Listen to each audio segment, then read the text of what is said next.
ये जो कृत्रिम वर्षा वाला विषय है, लगातार हम क्योंकि दिल्ली के प्रदूषण को लेकर के अलग अलग तरह के स्टेप्स ले रहे हैं, उसमें जो भी संभव प्रयास सरकार के द्वारा हो सकता है उसे हम करना चाहते हैं। तो हर चीज़ को हमने ट्राई किया है और इसीलिए क्लाउड सीडिंग को भी हमने एक ट्रायल दिया है कि इसके माध्यम से यदि दिल्ली के पॉल्यूशन की समस्या का समाधान हो सकता है तो हमें करना चाहिए। पर ये एक एक्सपेरिमेंट है, देखते हैं इसमें से क्या निकल के आता है। और एक्सपेरिमेंट अगर सफल हो जाता है तो मुझे लगता है कि एक समाधान जो दिल्ली वासियों के लिए बड़ा महत्वपूर्ण होगा वो निकल के आएगा, क्योंकि बहुत सारी चीज़ें डिपेंडेंट रहती है क्लाउड सीडिंग पे। आपका बादल, उसमें नमी के साथ में हवाएं, ये सब कुछ किस तरीके से परिस्थितियां बनाते हैं, वो कितना सफल हो पाता है, ये अपने आप में हम सब के लिए भी नया है क्योंकि दिल्ली में पहली बार है। पर मैं ईश्वर से प्रार्थना करती हूँ कि ये ट्रायल सफल हों और दिल्ली को इसका लाभ मिले। दूसरी ट्रायल क्लाउड सीडिंग की दिल्ली में की गई। ये क्लाउड सीडिंग सेस्ना एयरक्राफ्ट के माध्यम से आईआईटी कानपुर ने की।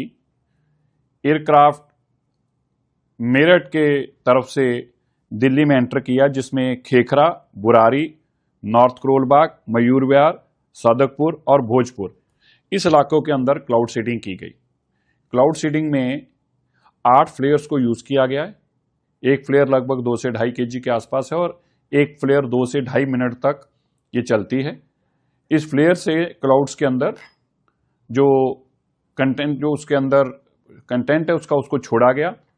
उस मिक्सचर से क्लाउड्स की जो अभी जानकारी आईआईटी कानपुर ने दी है वो 15 से 20% उसके अंदर ह्यूमिडिटी थी और ये तकरीबन प्रोसेस आधा घंटे के आसपास चला और इस दौरान एक फ्लेयर जो है वो 2 से 2.5 मिनट चला और 8 फ्लेयर ये टोटल चलाए गए हैं।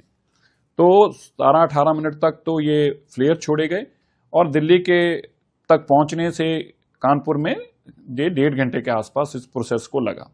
अभी ये एयरक्राफ्ट मेरठ में लैंड किया है। ये दूसरी सॉर्टी के लिए और तीसरी ट्रायल के लिए भी आज ही शुरू करे गए। हमारा मकसद है कि हर ह्यूमिडिटी से जानकारी लेने की, कितनी भी ह्यूमिडिटी में कौन कौन सी बरसात हो सकती है। मौसम विभाग के मुताबिक जो विंड्स हैं वो नॉर्थ की तरफ हैं और ये दिल्ली, आउटर दिल्ली में कहीं पे भी जो है विंड्स के चलते बादल जाएंगे। आईआईटी कानपुर का मानना है कि ये बरसात 15 मिनट से लेकर 4 घंटे के अंदर कभी भी हो सकती है और कितनी भी हो सकती है, जो कि बहुत बड़ी स्तर पर नहीं होगी अभी, क्योंकि उसके अंदर जो ह्यूमिडिटी थी वो कम है, 15 से 20% है। यही अभी टेस्ट किया जा रहा है क्या इतनी विजिबिलिटी, इतनी मॉइस्चर में क्या ये हो पाएगा। उम्मीद है कि आईआईटी कानपुर के रिजल्ट अच्छे रहेंगे। दूसरी सॉर्टी जो आज होगी ये 3 बजे चलेगी और यह भी दिल्ली के आउटर एरियाज में रहेगी। इसकी अपडेट भी हम आपको थोड़ी देर में देंगे। हमारा मानना है कि अगर ये ट्रायल्स हमारी सक्सेसफुल रही तो आने वाले दिनों में फेब तक के लिए लॉन्ग टर्म एक प्लान किया जाएगा। ऐसी ही सॉर्टीज अगले कई दिन तक चलती रहेंगी और तकरीबन 9 से 10 इस तरह की ट्रायल्स लगातार दिल्ली में हर रोज एक दिन छोड़कर जैसा भी मौसम अलाउ करेगा होती रहेंगी। अभी तक की क्लाउड सीडिंग की ये जानकारी है।